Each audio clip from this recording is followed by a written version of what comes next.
E aí, capoeirada, tudo bom, pessoal? Bem, gente, antes de ir direto pro vídeo, eu quero pedir a você encarecidamente, você sabe qual é a dificuldade de alcançar views aqui no YouTube quanto na fanpage? Não é fácil você alcançar expansão orgânica.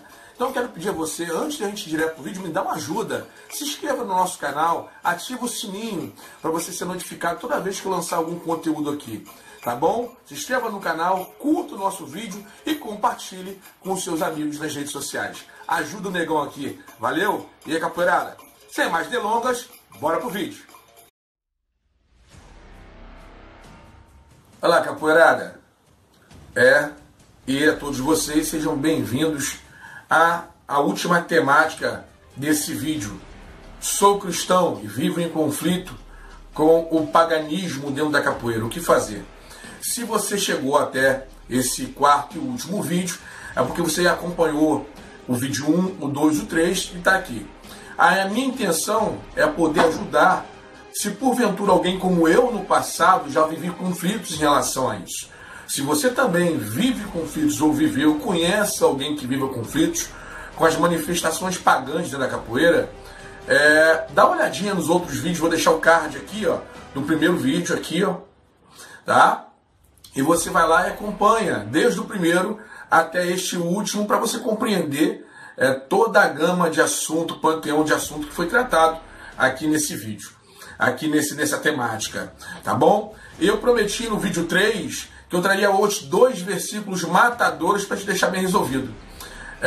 Eu vou estar montando um material, uma apostila, para aqueles que me pedirem por e-mail, eu enviar para vocês com vários versículos que te posicionam dentro da sua fé como cristão. Versículos que te asseguram como ser individual, como responsabilidade diante da sua fé diante do Criador, que asseguram a sua salvação mediante a fé no Filho de Arro, e etc. Eu vou montar um material, já tenho esse material, mas tenho que preparar e organizar esse material. E se você me quiser, eu posso enviar para você por e-mail uma gama de texto, uma apostila, falando um pouco, né, sobre versículos e passagens e contextos que vão te reafirmar e te afirmar como cristão, independente de qual âmbito social você convive. Se dentro de uma empresa, se dentro da capoeira, se dentro da luta qual você pratica, né? Por exemplo, o judô e o karatê, o cara tem que chegar dentro da academia, parar diante de uma foto lá de uma personalidade, de algum mestre antigo, alguns até morreram, se dobrar o joelho e fazer reverência. Se isso não for uma manifestação de ato pagão, não sei o que é. Mas tudo bem. É o que eu falo, como eu falei em alguns vídeos, você pode chegar diante do Cristo Redentor no Corcovado, no centro do Rio de Janeiro, ver aquela obra de escultura somente como um monumento artístico, ou ver aquilo ali como um Deus. O que vai determinar o que aquilo é para você é a tua fé, o teu lastro sentimental de fé, de situação diante daquele ser, daquele objeto ou daquela criatura, tá bom? Então, sem mais delongas, vamos continuar aqui. Dando continuidade, eu falei que ia trazer 2 versículos matadores para você falando sobre essa temática. Eu vou fazer melhor, vou trazer 3. Se eu fosse falar todos os versículos bíblicos que te afirmam tua fé como ser individual, eu ficaria aqui por horas. Não dá. A gente tem que estabelecer tempo. Mas se você quiser, o e-mail está na descrição do canal. Você pode me pedir, eu envio para você sem custo nenhum. Tá? Só para compartilhar e te ajudar aí a se autoafirmar dentro da sua cristandade. Tá bom? Querido, querida, capoeirista, vem comigo aqui. Se você estiver com a Bíblia, pega a sua Bíblia aí. Ou se estiver com o computador, abra aí na Bíblia online, né? bibliaportugues.com/KJA/etc. É o livro que você quer. Gente, eu gosto muito da tradução, da interpretação da King James atualizada. Para mim, hoje, a tradução, a interpretação mais convincente, mais clara. Você sabe que tem muitas pessoas que têm dificuldade de compreender a Bíblia. Grande parte das pessoas não leem a Bíblia, não é porque não gostam, porque tem dificuldade de compreender. Às vezes as pessoas ficam minutos lendo alguma passagem da Bíblia e não entendem nada. Eu já passei por isso. Eu sei o que é isso. Eu sei como você se sente.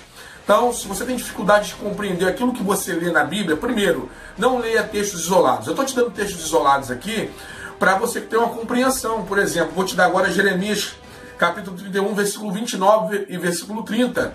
Mas se você quer compreender todo o contexto, leia o capítulo 31 inteiro, para você conseguir ter uma compreensão mais abrangente, tá? Então, geralmente, quando for ler um capítulo de uma Bíblia, leia o capítulo todo, não leia apenas versículos isolados, tá bom? Para você conseguir ter uma melhor compreensão, leia os contextos, tá? É importante para você entender.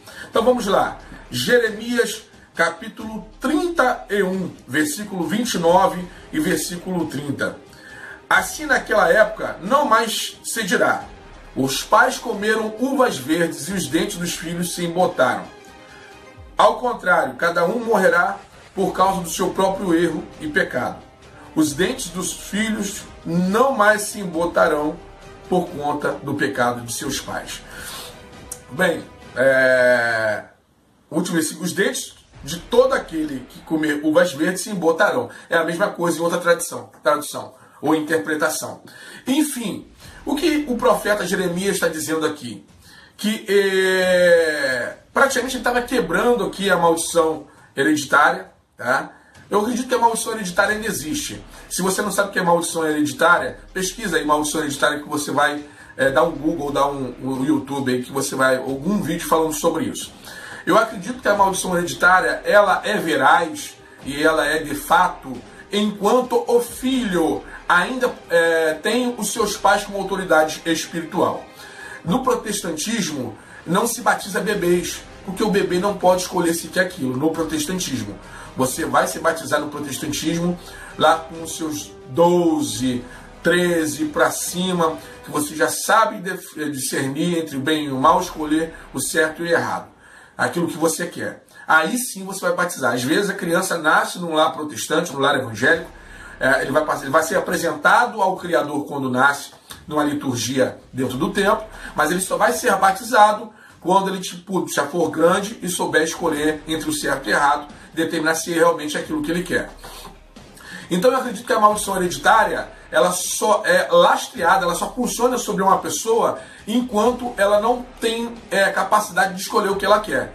Depois que você já sabe escolher entre o bem e o mal, escolher o que você quer, eu acredito que o poder da maldição hereditária, ela tem fim sobre a vida da pessoa.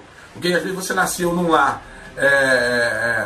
pesado, num lar que existia alguns rituais estranhos, alguns costumes pagãos, e quando você se deu por gente, se encontrou como um ser já adulto, já podendo escolher, você optou às vezes por uma religião completamente diferente dos seus pais, né? Acontece muito isso em alguns lares aí. Então, pessoal, aqui nesse texto que eu li para vocês aqui agora em Jeremias 31, 29 e 30, capítulo 31, versículo 29 e 30, fala do individualismo, a fé como um ser individual, como proposição individual. Então aqui se quebra quando você entende que lá em Salmos falava que Deus é aquele que acompanha o pecado dos pais aos filhos até a terceira e quarta geração, e aqui é quebrada essa condição. Porque aqui Deus, através do profeta Jeremias, fala que os dentes dos filhos não se mais embotarão porque os pais comeram uvas verdes. Ou seja, o pecado dos pais nunca recairiam mais sobre os filhos, trazendo sobre a responsabilidade individual da fé, a fé individual. Não se preocupa que o seu amigo cantou ou tomou uma atitude individual na roda pagã e você está preocupado que aquilo, você vai para o inferno por causa daquilo, você vai ficar em disciplina na igreja por causa daquilo. A roda da capoeira, ela é laica, não a coletividade. A coletividade não pode estar submissa debaixo de uma ordem religiosa, mas o capoeirista, como ser individual, ele pode se manifestar a sua fé própria dentro daquilo que é concernente a uma roda de capoeira, que não seja nada de bizarro, é claro. Ok? Vamos lá para o penúltimo versículo que eu quero deixar com você, no livro de 1 Coríntios, capítulo 13, versículo 11, diz assim, o apóstolo Paulo na carta aos Coríntios, tá? O apóstolo São Paulo. Versículo 11. Quando eu era criança, pensava como menino, Sentia e falava como menino.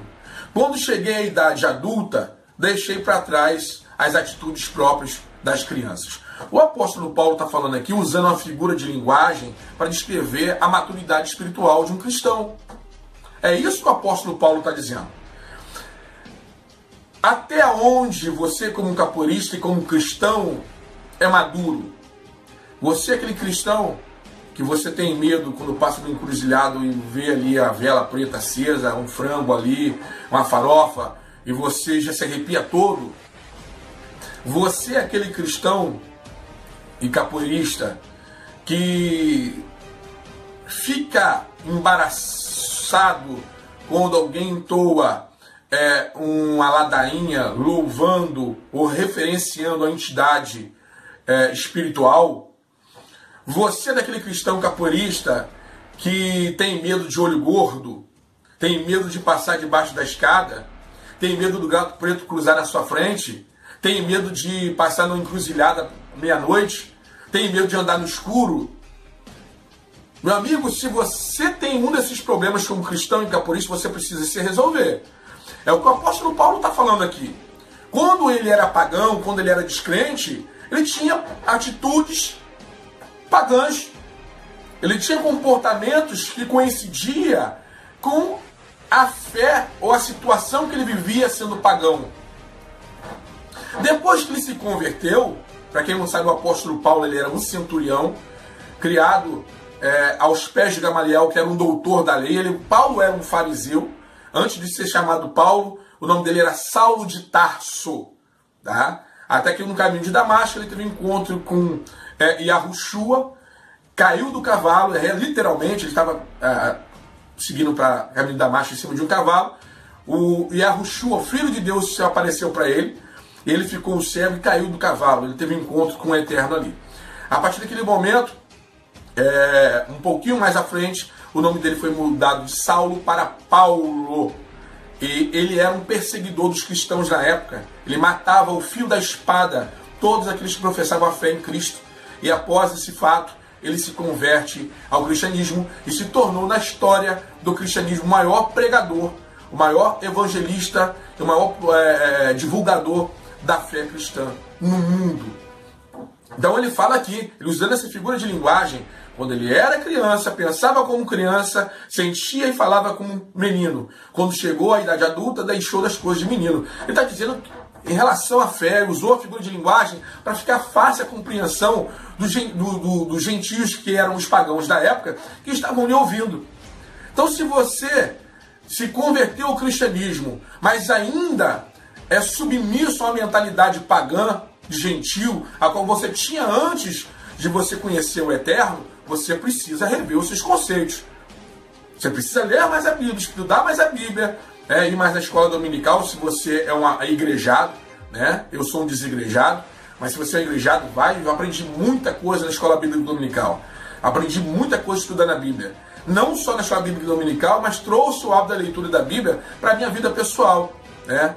Estudando, pesquisando. E hoje, na minha época, quando eu me converti, eu não tinha o advento da internet. Hoje você acha qualquer informação, até no original hebraico, né, ou no grego, que é o Novo Testamento, na internet. Você pode esmiuçar todos os seus estudos, né? Pessoal, agora para o último versículo que eu quero compartilhar com vocês, tá? A última passagem bíblica. No livro de Romanos, Paulo aos Romanos, capítulo 14, do versículo 1 ao versículo 9, ok? Vamos lá.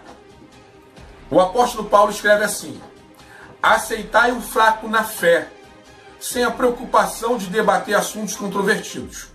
Um crê, presta bem atenção aqui, versículo 2, um crê que pode comer de tudo.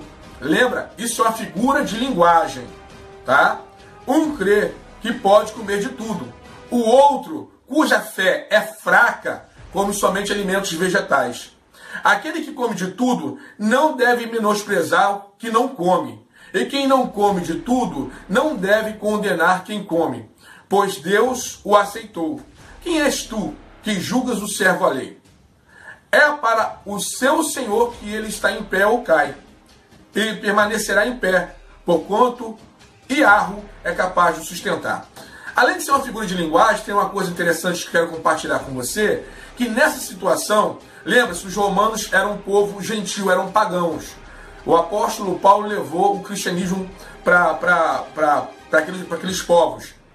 E o que quer dizer gentil? Pesquisa na palavra aí, dá um Google. Gentil quer dizer todo aquele que não era originalmente hebreu, da origem hebraica, ou judeu, ou israelita, de nascença. Todo o povo que não era o povo da promessa, o povo que foi prometido, a descendência de Abraão, é visto como gentio. Né? E sendo esse povo gentil que estava recebendo a palavra de Jesus Cristo, ele se entrava em contradição. Por quê? Existia uma perseguição, que aquele que se convertia ao cristianismo deveria ou não seguir também toda a postura e segmento do povo judeu. Os judeus tinham uma cultura própria. Não tinha que cortar a pele do prepúcio, né, que era a circuncisão. Não podia comer carne de animais que tinham os cascos fendados, como o porco. É imundo na cultura judaica. Não podia cortar a ponta das barbas e nem arredondar os cabelos. Não podia usar vestes de mulheres. Tinha toda uma cultura. Então aqui praticamente o apóstolo Paulo está dizendo em relação à alimentação. Né, porque existia uma pressão. Será que as pessoas que são gentios, pagãos, que se convertem ao cristianismo, não deveriam também submeter à tradição judaica? E aí Paulo vem quebrando isso aqui. Olha, aquele que é fraco, só come vegetais, não critica que come carne, come de tudo. Trazendo para o nosso âmbito. Se você tem fé ainda, a sua fé ainda é fraca ao ponto de você se declarar cristão, católico, ou protestante, ou espírita, mas ainda tem medo e submete a certos posicionamentos, a certas culturas, a qual você fazia lá quando era pagão, quando ainda estava lá no sistema do mundo, não no sistema cristão, você precisa rever seus conceitos, você precisa fortalecer a sua fé. E como você fortalece a sua fé no eterno? Estudando a palavra. Enquanto mais, o que é estudar a palavra? O que é conhecer o Criador? Quando você lê as Sagradas Escrituras, Deus do Velho Testamento ao Novo Testamento, você conhece o caráter de Deus. Enquanto mais você conhece o caráter do Eterno, mais fé você tem nele. Eu posso dizer que pouca fé é conhecer pouco ao Criador. Enquanto mais você conhece esse Criador, mais conhece a soberania desse Criador, mais fé nele você tem. Então é importante isso. Vamos a partir agora do versículo 5. Vamos lá. Há quem considera um dia mais sagrado do que outro. Outra pessoa pode entender que todos os dias são iguais. Cada um deve estar absolutamente convicto em sua própria mente. Aquele que guarda um dia especial para Iarro assim o considera. Aquele que se alimenta de carne o faz para Iarro, pois dá graças a Iarro. E aquele que se abstém ou deixa de comer a carne, para Iarro se priva, e também dá graças a Iarro. Porque nenhum de nós vive exclusivamente para si, e nenhum de nós morre apenas para si mesmo. Se vivemos, para Iarro vivemos, e se morremos, é para Iarro que morremos. Sendo assim, quer vivamos ou morramos, pertencemos a Iarro. Portanto, foi por este motivo que Yahushua, Cristo Jesus, morreu e voltou a viver, para ser Senhor, tanto de vivos quanto de mortos. Eu me arrepio todo, pessoal, porque eu sinto muita presença do Eterno quando eu leio as Sagradas Escrituras. Tem esse hábito na sua vida. Se você é caporista e é cristão, professa a Deus como seu Senhor e Salvador, e Yahushua, Cristo Jesus, como seu resgatador através da morte da cruz, se você confessa isso na sua alma, você precisa se resolver. Então, eu quero deixar o meu abraço para você. Medite nessa passagem, todas as passagens que eu passei para você. Se você quer um trabalho mais completo, uma apostila, eu tenho esse material, me peça por e-mail, está na descrição do vídeo, eu vou mandar para você com o maior amor e carinho, e também deixarei meu contato abaixo, se quiser bater um papo, mandar um WhatsApp, a gente amadurecer algumas ideias, sem problema algum, vai ser maravilhoso, vai ser um prazer para mim, tá bom, pessoal? Então, muito obrigado. Eu quero terminar por aqui. Que tenha ajudado você. Essa é a minha intenção, te ajudar. Não tão cedo voltarei a tocar nesse assunto, porque eu vi pouca relevância, mas se eu ver que o pessoal está entrando, está compartilhando, está tendo views nesses vídeos e que há um interesse maior nesse assunto, falando sobre capoeira e religiosidade, voltarei com outras temáticas nesse nicho, nesse segmento. Tá bom? Muito obrigado. Fiquem todos com Iarro. E aí, capoeirada?